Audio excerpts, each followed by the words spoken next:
편협함과 반응의 그림자를 허용하는 것은 개인의 제한적 패턴을 인식하고 변화의 준비를 시작하는 것입니다.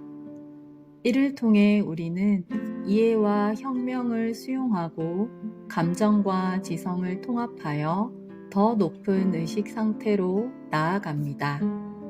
궁극적으로 용서와 재탄생을 포용함으로써 우리는 내적 자유와 새로운 가능성을 발견하며 더 나은 삶과 갈등 해결을 위한 용서와 변화, 회복적 대화의 흐름을 통해 네 번째 키와 49번째 키의 상호작용 알아보기.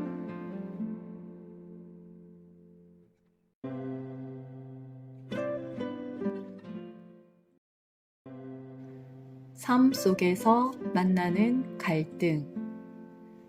우리들은 보통 평화로운 세상 속에서 살아가기를 바랍니다. 그렇지만 삶 자체가 다양성 속에서 흘러가고 있고 그 다양성을 만나면서 삶을 영위해 나갑니다. 그리고 삶 속에는 여러 갈등이 생기게 마련입니다. 갈등 속에 있을 때 감정적으로 괴롭고 빨리 이 상황 속에서 벗어나 편안한 상태로 있고 싶다는 생각을 간절하게 하게 됩니다. 갈등의 라인 속에 들어갔을 때 제일 먼저 상대의 탓이 생각나면서 감정적인 반응이 함께 올라와 더 깊은 수렁 속으로 빠지게 됩니다. 그러면 그 갈등은 더 깊어지게 됩니다.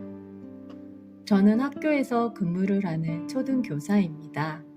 한 학급에 20명 정도의 학생들과 생활하다 보면 하루에도 몇 건의 갈등이 생기게 마련입니다.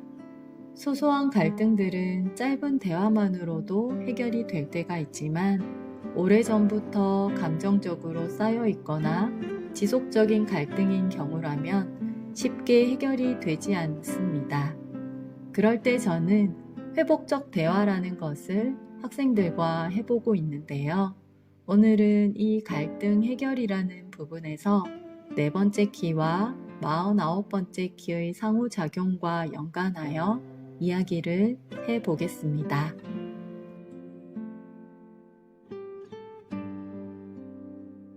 편협함과 반응의 허용. 네 번째 키의 그림자 편협함은 갈등의 주된 요인이 됩니다. 편협함으로 인해 우리의 사고가 좁아지고 특정 관점이나 이념에 지나치게 집착하게 만드는 경향이 있습니다. 그래서 다른 사람들의 견해나 관점을 받아들이지 못하게 하고 갈등과 오해를 불러일으키며 우리의 관계를 방해할 수 있습니다. 이러한 편협함은 두려움이나 불안에서 비롯되고 자신과 타인의 차이를 받아들이지 못함에서 생기게 됩니다. 그렇기에 갈등의 구조 속에 있을 때 편협함으로 인해 나의 입장과 나의 상황만 보이고 상대의 것은 보이지 않게 되면서 그것으로 자신을 논리적으로 방어하는 수단으로 사용하기도 합니다. 49번째 키의 그림자 반응은 감정적으로 즉각적이고 본능적으로 반응하는 경향을 의미하며 타인의 행동이나 말에 과도하게 반응하여 감정적 충돌과 갈등을 더욱 심화시킬 수 있습니다. 이는 종종 관계를 손상시키고 오해를 증폭시킵니다.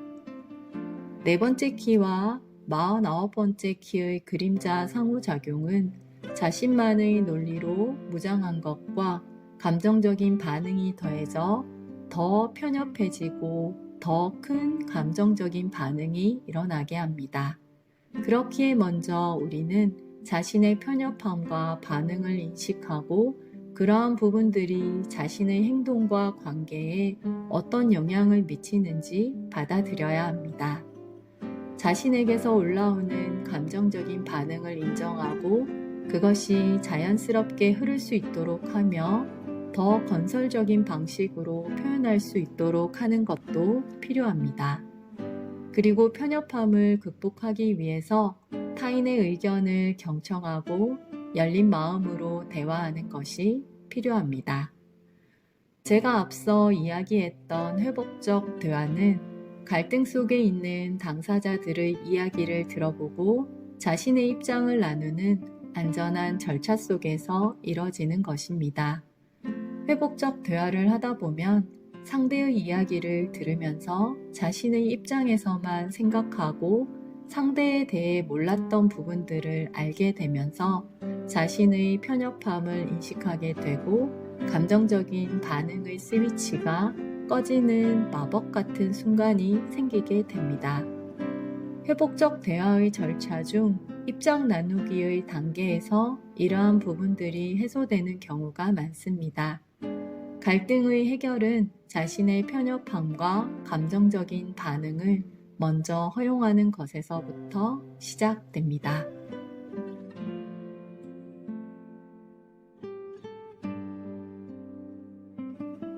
이해와 혁명의 수용. 네 번째 키의 선물 이해는 타인의 관점을 존중하고 그들의 경험을 수용하는 데서 시작되는데, 이는 자신의 관점을 고집하지 않고 열린 마음으로 타인의 이야기를 경청하는 것을 의미합니다. 그리고 이해를 통해 우리는 다른 사람의 입장에서 바라볼 수 있으며 관계를 더 깊게 할 수 있습니다. 49번째 키의 선물 혁명은 개인과 사회의 깊은 변화를 촉진하는 힘을 나타냅니다. 이는 기존의 감정적 패턴을 깨고 새로운 가능성을 열어가는 과정을 포함합니다. 혁명은 먼저 자신의 내면에서 시작되는데, 자신의 감정과 경험을 있는 그대로 받아들이고 이를 통해 변화를 이끌어내는 능력을 키우는 것을 의미합니다. 또한 개인의 내적 변화는 집단적 변화로 확장될 수 있습니다. 이해와 혁명의 상호작용은 감정과 지성의 통합을 통해 더 깊은 수준의 변화를 이끌어냅니다. 이해는 혁명적 변화를 위한 지적 기반을 제공하며, 혁명은 이해의 깊이를 더하여 변화를 실행에 옮길 수 있도록 합니다. 회복적 대화의 절차 중 입장 나누기 이후에 쟁점 찾기와 대안 모색이라는 절차가 있습니다. 자신이 했던 행위에 대한 인정과 사과, 재발 방지, 관계 설정 등에 대한 부분을 자신의 입장에서 정리해 보는 것입니다. 앞서 입장 나누기의 단계에서 자신의 편협함과 반응에 대한 부분들이 어느 정도 해소되면서 과거의 상황 속에서 벗어나 현재 지금 할 수 있는 것에 대해 생각해 보게 됩니다.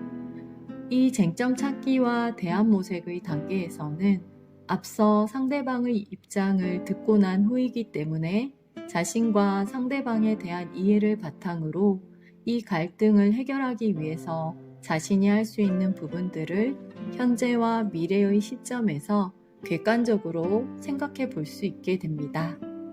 이해와 혁명의 수용은 인간관계에서의 조화와 협력을 촉진하며 상호 이해와 존중을 통해 갈등을 해소하고 더 깊은 관계를 형성하는 데 기여합니다.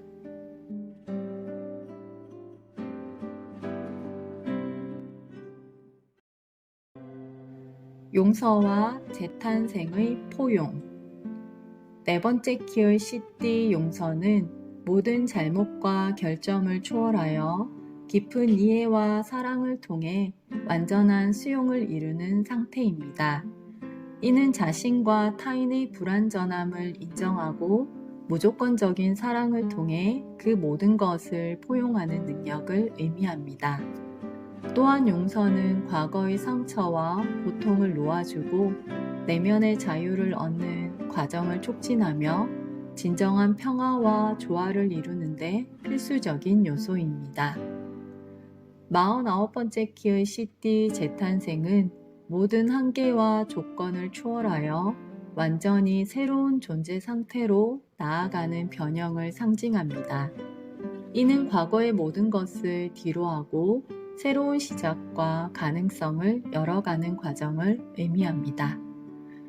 용서와 재탄생은 모든 것을 있는 그대로 포용하는 데서 시작하며 더 높은 의식 상태로의 변형을 이끌어냅니다. 용서는 과거의 모든 상처와 결점을 용납하고 이를 통해 내적 평화를 이룹니다. 재탄생은 이러한 용서를 바탕으로 새로운 시작을 가능하게 합니다. 회복적 대화의 절차 중 쟁점을 찾고 대안 모색을 한 후 합의의 단계에 이르게 됩니다.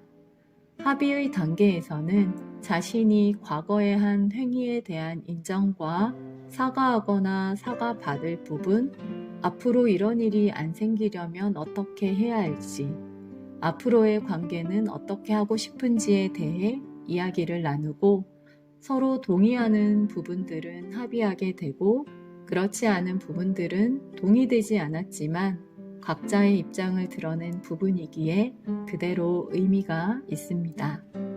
회복적 대화를 통해 모든 게 다 해결되는 것은 아니지만 여기에서 중요한 것은 과거의 상황에 매몰되어 편협함과 감정적인 반응 속에 있지 않고 현재와 미래로 나아갈 수 있도록 하는 것입니다.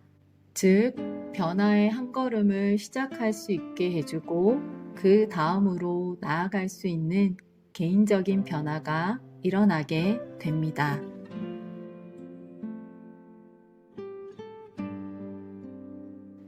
개인의 내적 성장과 사회적 변화의 조화. 네 번째 키와 49번째 키의 여정은 그림자의 허용, 선물의 수용, CD의 포용의 과정을 통해 개인과 사회의 깊은 변형을 이끌어냅니다. 이 두 키의 상호작용은 개인과 사회의 진화를 위한 강력한 도구로 감정적 에너지와 지적 통찰의 통합을 통해 변화와 발전을 촉진합니다. 이러한 상호작용은 개인의 내적 성장과 사회적 변화를 조화롭게 이끌어 더 높은 의식 상태와 조화로운 삶을 창조하는 데 기여합니다. 제가 앞서 이야기했던 회복적 대화를 통해 모든 갈등이 다 해결되는 것은 아닙니다.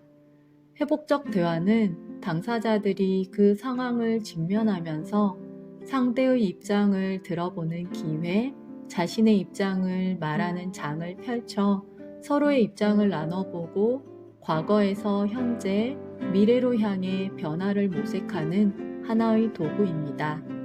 저는 골든패스를 하면서 과거에 매여 현재를 제대로 살지 못하고 있다는 것을 알았고 그러한 부분들과 관련해서 이 회복적 대화의 의미와 취지가 저에겐 되게 매력적으로 다가와 공부를 하고 있기에 네 번째 키와 49번째 키의 프로그래밍 파트너와 연결해 보았습니다.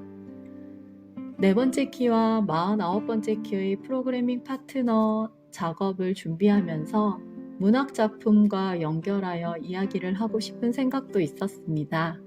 성경 다음으로 가장 영향력 있는 책으로 불리는 앵무새 죽이기라는 문학 작품의 전반적인 이야기가 네 번째 키와 49번째 키의 상호작용을 아주 잘 보여주는데요.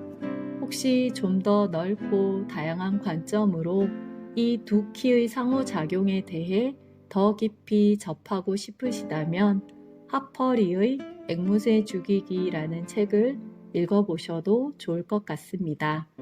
이 책 속에 스카웃과 잼의 아버지로 나오는 에티커스 핀치가 이해에 대해 표현한 부분을 읽어보면서 마치겠습니다. 누군가를 정말로 이해하려고 한다면 그 사람의 입장에서 생각해야 하는 거야. 말하자면 그 사람 살갗 안으로 들어가 그 사람이 되어서 걸어 다니는 거지. 네 번째 키와 49번째 키의 상호작용 속에서 개인과 사회의 멋진 변화를 염원해 봅니다. 감사합니다.